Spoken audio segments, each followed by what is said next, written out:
Imagine you are walking down a path جہاں پر آپ کے لیفٹ اور رائٹ دونوں سائڈ پر وسیع اور ریز کھیت ہے. جہاں پر آپ کی نظر ختم ہوتی ہے وہاں پر بھی آپ کو صرف کھیت نظر آتے ہیں. سو آپ اس راستے پر چل رہے ہیں، suddenly out of nowhere آپ کو اپنا نام پکارنے کی آواز سنائی دیتی ہے. کوئی ہے جو آپ کا نام پکار کے آپ کو آواز دیتا ہے. In the middle of the night out of nowhere what will you do? یا پھر آپ کا کیا ریئیکشن ہوگا؟ Let me know in the comments below because I really want to know کہ آپ ایسی سچویشن میں کیا کریں گے. آج کی پہلی کہانی ایک لیجنڈ سے جڑی ہے. ایک لیجنڈ جو کہ ایک چڑیل سے جڑا ہے، اور اس چڑیل کو چرخڈی یا پھر چرخا کاٹنے والی چڑیل کہا جاتا تھا. یہ چڑیل 90s کے ایرا میں مشہور تھی پنجاب کے ایک گاؤں شکڑ گڑھ میں. اس شکڑ گڑھ گاؤں میں ایک اسپیسیفک علاقہ تھا جہاں پر اس چڑیل کی بقول وہاں کے گاؤں والوں کے وہ چڑیل اس علاقے میں رہائش پذیر ہوا کرتی تھی. اور اس کا ایک ہی کام ہوتا تھا کہ جو بھی رات کے وقت اکیلے سفر کر رہا ہے یا پھر ایک گروپ کی صورت میں بھی سفر کر رہا ہے، وہ چڑیل اس میں سے کسی ایک اسپیسیفک بندے کو ٹارگٹ کرتی تھی اور پھر اسے پوزیس کر لیتی تھی. آج کی پہلی کہانی اسی لیجنڈ سے جڑی ہے جو کہ ہمیں شیئر کی ہے ساتھ میں. And yes that story is really very scary. So اپنے دل تھام کے بیٹھیے گا. السلام علیکم، I am Dude Horror and welcome to another episode of horror stories, جہاں میں آپ کی بھیجی ہوئی اسٹوریز کو نیریٹ کرتا ہوں. اگر آپ کے پاس بھی کوئی ہارر اسٹوری ہے شیئر کرنے کے لیے تو اس ای میل کے اوپر اپنی اسٹوریز لکھ کر آپ شیئر کر سکتے ہیں. اس سے پہلے کہ ہم اپنے ایپیسوڈ کی طرف بڑھیں، کچھ 2 امپورٹنٹ پوائنٹس ہیں جو کہ میں آپ لوگوں کے ساتھ ڈسکس کرنا چاہتا ہوں. ان میں سے پہلا یہ ہے کہ آپ لوگ اپنا ٹائم نکال کر اتنی لمبی اسٹوریز لکھ کر مجھے بھیجتے ہیں، اور اسپیشلی وہ لوگ جو انگلش میں اسٹوریز لکھ کر بھیجتے ہیں، پلیز ایسا مت کریں. یہ ایک اردو ہندی چینل ہے اور میں یہاں پر اردو اور ہندی اسٹوریز کو نیریٹ کرتا ہوں. آپ اپنا قیمتی وقت نکال کے اسٹوریز لکھتے ہیں مگر وہ ہوتی انگلش میں ہے، اور مسئلہ ہے کہ میرے پاس اتنا ٹائم نہیں ہے کہ میں ان کو پہلے ٹرانسلیٹ کروں اور پھر ریکارڈ اور edit and you know the rest. So please اپنا اور میرا ہم دونوں کا ٹائم سیو کیجیے. I really love your stories جو آپ بھیج چکے ہیں جو انگلش میں ہے، but I can't help it کیونکہ میرے پاس اتنا ٹائم نہیں ہے. آئی وڈ ریئلی اپریشیٹ کہ آپ مجھے وہ دوبارہ بھیجیں، اور گوگل ٹرانسلیٹر مت یوز کیجیے گا because it is truly devastating. دوسرے نمبر پہ یہ ہے، جب آپ ای میل لکھ رہے ہوتے ہیں تو اپنی کہانی کو سبجیکٹ میں مت لکھا کریں. سبجیکٹ میں لکھنے سے کہانی کبھی بھی پوری سینڈ نہیں ہوتی ہے. تو سبجیکٹ میں جس اسٹوری کا ٹائٹل لکھ دیں اور نیچے ای میل باکس کے اندر اپنی آپ اسٹوری جتنے لمبے پیراگرافس اور ورڈز کی لکھیں. دیر از نو ایکسیپشن. اینی ہاؤ، آج کی اسٹوریز کو شیئر کیا ہے فاطمہ، ریحان، شگفتہ اور سعد نے. تو اپنے دل تھام کے بیٹھیے، بڑھتے ہیں آج کے ایپیسوڈ کی طرف.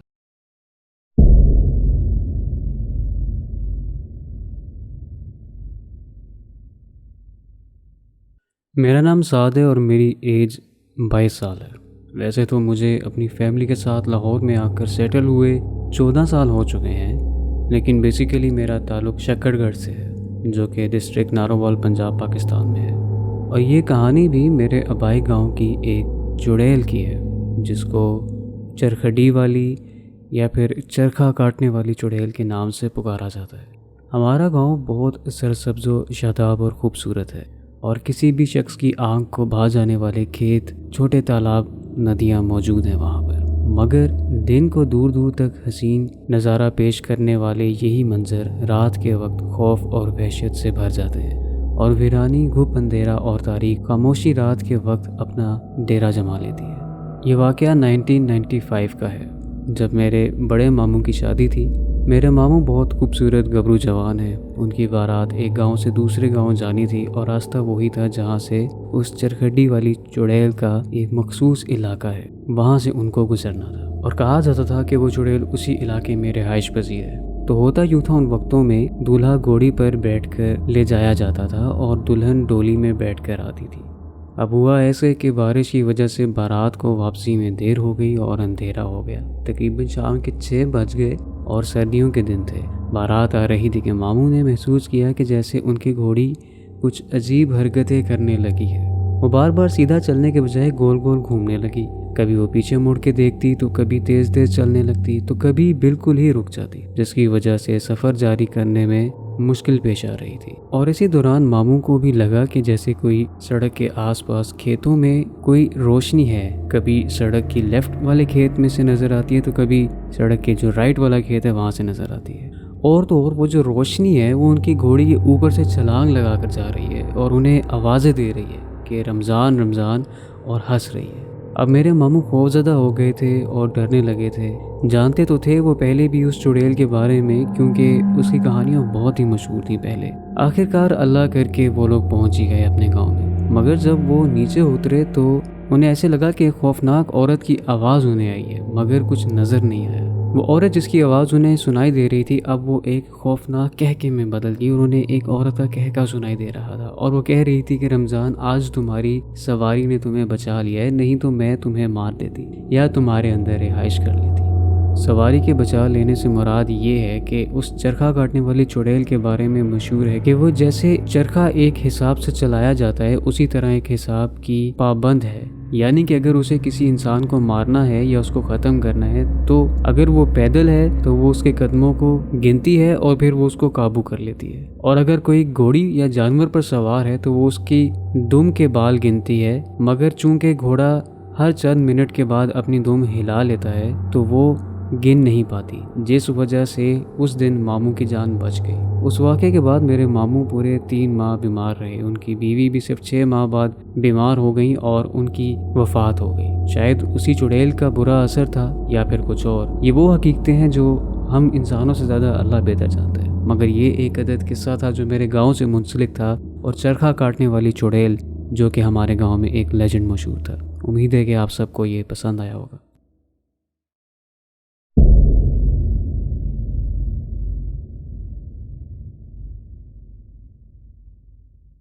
ایپیسوڈ 88 میں تمہید کی طرف سے جو ان کے اسکردو کی کہانی شیئر کی گئی تھی، یہ اس کی کنٹینیویشن ہے۔ جب ان کا گھر جنات کی وجہ سے ہانٹیڈ ہو جاتا ہے اور جنات انہیں تنگ کرتے ہیں، اس کے بعد انہیں کیا کچھ مسئلے مسائل پیش آئے۔ اگر آپ نے ابھی تک ویلیج آف دا جنز ایپیسوڈ 88 نہیں دیکھا تو جلدی سے پاز کریں اور پہلے اس سٹوری کو سن لیں۔ اس سارے واقعے کے بعد ہم 2 ہفتے وہاں رہے۔ ان 2 ہفتوں میں کوئی ایسا دن نہیں جب ہم نہ ڈرے ہوں۔ ایک روز انہی عورتوں کی آوازیں آنے لگیں۔ ہم نے پھر زور سے پوچھا کہ تم کون ہو؟ انہوں نے کسی زبان میں جواب دیا، ہم ان کی بات کو نہ سمجھ سکے، اور وہ آواز اس قدر بھاری تھی کہ ہماری روح تک کانپنے کے لیے کافی ہوگی۔ چھت سے مسلسل چلنے کی آوازیں آیا کرتی تھیں، جیسے بہت سارے لوگ موجود ہوں، بچوں سمیت، اور بچے جو ہوں وہ باقاعدہ بھاگ رہے ہوں اور چھلانگیں لگاتے ہیں۔ آپ کو بتاتا چلوں، ہم نے کافی پراسرار واقعات دن کی روشنی میں بھی محسوس کیے۔ وہ مخلوق ہمارے اس قدر پیچھے پڑ چکی تھی کہ ہم وہاں سے بھاگنا چاہتے تھے، لیکن گھر میں بہت قیمتی سامان تھا تو ہم بھاگ بھی نہیں سکتے تھے، اور یہ واقعات وقفے سے بار بار ہوتے رہے۔ اس سے آپ اندازہ لگا سکتے ہیں وہ ہم سے بہت ناراض تھے۔ خیر، ایک روز کسی چھوٹے بچے کے رونے کی آواز آنے لگی۔ ہمیں معلوم تھا کہ جنات کے بچے ہمیں تنگ کر رہے ہیں۔ ہم نے ان کو اگنور کرنا شروع کیا۔ جب ان کو اندازہ ہو گیا کہ ہم نے مزید نہیں ڈرنے کا ارادہ کیا ہوا ہے اور ہم انہیں مسلسل اگنور کر رہے ہیں، اب کے بار انہوں نے آگ کی شکل میں خود کو ظاہر کرنا شروع کر دیا اور ہمیں ڈرانا چاہا۔ ہمیں کسی نے کہا کہ ہینگ اور گوگل کا دھواں وہاں ہر جگہ دو۔ ہم نے ویسا ہی کیا، لیکن اس کے باوجود بھی کچھ اثر نہ پڑا۔ اتنے ضدی تھے وہ جنات کہ جس کا کوئی حساب نہیں۔ کبھی کسی چیز کو آگ لگ جایا کرتی تو کبھی کسی چیز کو۔ جس کمرے میں ہم نے بکری باندھی تھی وہ کمرہ خالی تھا، لیکن ایک دن وہاں جانا ہوا تو کمرے کی چھت جلی ہوئی تھی، اور اس قدر بدبو اس کمرے سے آ رہی تھی کہ ہم وہاں 1 منٹ سے زیادہ نہ رک سکے، اور دیواروں پر خون کی چھٹیں بھی موجود تھیں۔ اب کی بار ہم نے وہ گھر چھوڑ دیا اور دن کے وقت بس وہاں رہتے تھے۔ رات ہوتے ہی ہم شہر کی ایک ہوٹل میں رہنے کے لیے آ جایا کرتے تھے۔ ہم نے فیصلہ کیا کہ اب ہم مزید یہ سب برداشت نہیں کر سکتے۔ ہم نے اپنا سامان باندھا اور گھر کے ہر کمرے کو تالے لگانے لگے۔ ابھی ہم یہ سب کر رہے تھے کہ ہمارے سب کے کپڑے پیچھے سے خون کی چھٹوں سے بھرے پڑے تھے۔ ان تمام واقعات کے بعد دماغی حالت اس قدر خراب ہوئی، ہر چیز میں وہم ہونے لگا، ہر چیز سے خوف آتا، حتیٰ کہ مجھے باقاعدہ چیزیں بھی نظر آتی تھی، یا یہ کہیں کہ میں ہیلوسینیٹ کرنا شروع ہو گیا تھا۔ اب اس واقعے کو 6 سال ہونے کو ہیں اور میں آج تک ان چیزوں کو نہ نکال سکا۔ مجھے ہر وقت میرے ساتھ کسی نہ کسی کی موجودگی محسوس ہوتی ہے۔ وہ 1 یا 2 نہیں، ان کی تعداد بہت زیادہ ہے۔ لیکن وہ مجھے نقصان نہیں پہنچاتے، وہ بس ڈراتے ہیں، اور اب مجھے ان چیزوں کی عادت ہو چکی ہے۔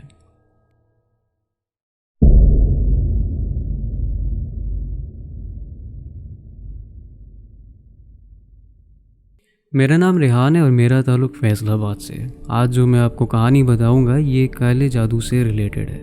یہ واقعہ میری آنٹی جو کہ ہماری گلی میں ہی رہتی ہیں ان کے ساتھ پیش آیا۔ وہ بتاتی ہیں کہ جب وہ رات چھت پہ سو رہی تھیں اپنی بہن کے ساتھ تو رات کے 2:30 بجے ان کی آنکھ کھلتی ہے اور وہ دیکھتی ہیں کہ ایک سفید کپڑا جو چمک رہا ہے، مانو جیسے کسی عورت نے خود کو اس سفید کپڑے سے ڈھانپا ہوا ہو، اور وہ ہوا میں ٹہل رہی ہے۔ وہ ہوا میں ٹہلتا ہوا انہی کے گھر کی اور آ رہا تھا۔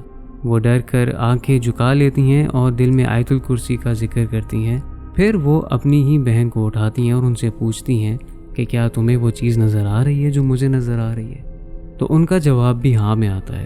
دونوں دل میں اللہ کا کلام پڑھنے لگتی ہیں کہ اتنی دیر میں وہ جو چیز تھی ان کے سامنے، وہ وہاں سے سامنے والے ہمسائے کے گھر کی چھت کے اوپر جاتی ہے اور بکھر کے پھیل جاتی ہے۔ اس کے بعد سب کچھ ٹھیک ہو جاتا ہے۔ کچھ دن گزرتے ہیں اور پھر ان کے سننے میں آتا ہے کہ ان کے سامنے والی ہمسائے، ان کا جو سب سے جوان بیٹا تھا، اس پر کسی نے کالا جادو کروایا ہے، جو کہ اب بہت سی حرکتیں کرتا ہے۔ آدھی رات کو چھت کے کارنرز میں جا کے بیٹھ جاتا ہے۔ کسی کی ہمت نہیں بڑھتی کہ اس کو رات کے ٹائم چھت سے بلا کر لے آئے، کیونکہ وہ کارنرز میں بیٹھ کر کبھی عورت کی آواز میں ہنستا ہے تو کبھی روتا ہے۔ آخر میں یہی دعا ہے کہ اللہ تعالی ہم سب کو اپنے حفظ و امان میں رکھے۔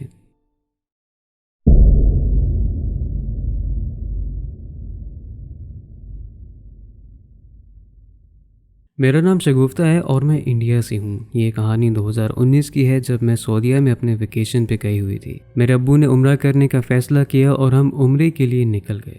ہم اس وقت ویکیشن پہ تھے، اس لیے ہم لوگ بائی روڈ مکہ جانے کا ارادہ کر چکے تھے، اور جب ہم عمرہ کر کے واپس آ رہے تھے تو ہم لوگ نماز کے لیے رک گئے۔ وہ مغرب کی نماز کے لیے ہم مسجد ڈھونڈ رہے تھے اور ہم سب مسجد میں گئے جو ہمیں ایک مسجد ملی تھی۔ اس وقت ہم ٹوٹل 5 افراد تھے، ابو، امی، بھیا، بھابھی اور میں۔ اس مسجد کا جو لیڈیز کا حصہ تھا اس کا دروازہ جو ہوتا ہے وہ لاک تھا، اور میرے ابو نے کسی لڑکے کو بلوایا اور لاک اوپن کروا دیا۔ ہم 3 جو خواتین تھیں اس مسجد میں گئے، اور مجھے پتہ نہیں اس مسجد میں جاتے ہی بہت عجیب سی ایک فیلنگ آئی۔ مجھے لگا کہ یہ احساس صرف مجھے ہی ہو رہا ہے، اور میں نے اس بات کا کسی سے ذکر بھی نہیں کیا۔ پھر میری امی نماز پڑھنے کے لیے چلی گئیں اور بھابھی وضو کر رہی تھیں۔ ہم بھی نماز کے لیے امی کے پاس چلے گئے۔ جب ہم نماز کے لیے گئے تو وہاں کا جو ٹیمپریچر تھا وہ بہت گرم محسوس ہو رہا تھا، لیکن باہر تو ٹھنڈا تھا۔ پھر جب ہم سب نماز ختم کر کے باہر آئے تو امی بتاتی ہیں کہ انہیں بھی بہت سی بے چینی محسوس ہو رہی تھی، اور بھابھی وضو کرنے کے لیے باہر تھی، تب امی اکیلی نماز پڑھ رہی تھی۔ امید ہے کہ آپ کو آج کا ایپیسوڈ پسند آیا ہوگا، and if you like it don't forget to subscribe, like and tap the bell notification, because you never know what's coming. ملتے ہیں آپ سے اگلی ایپیسوڈ میں، تب تک کے لیے فی امان اللہ۔